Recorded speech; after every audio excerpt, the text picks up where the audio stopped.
Alleah Taylor has spoken publicly for the first time about the night her now ex-boyfriend almost killed her.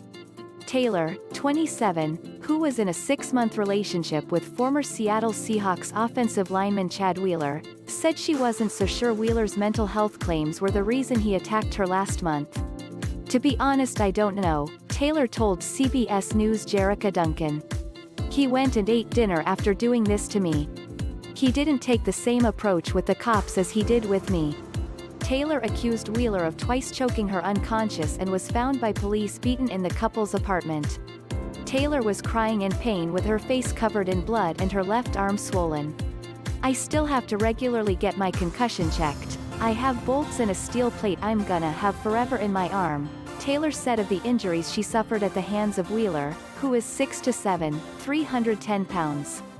"I'm gonna have to deal with this the rest of my life."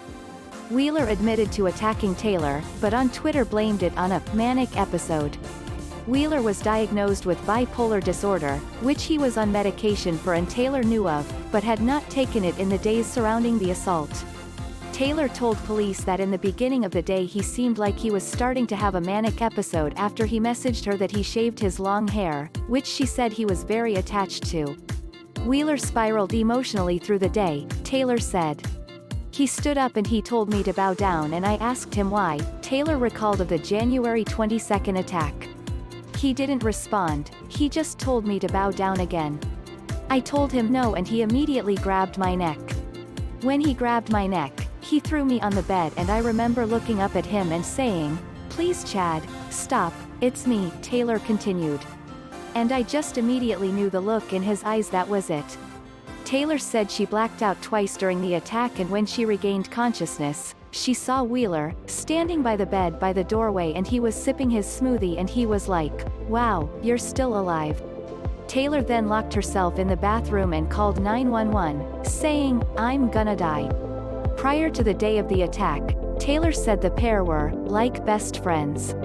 "We did everything together, I even introduced him to my family," Taylor said. Wheeler was cut by the Seahawks soon after a photo of Taylor's bloodied face went viral and calls to the team and the NFL to do something in light of another domestic violence attack involving a player in the league.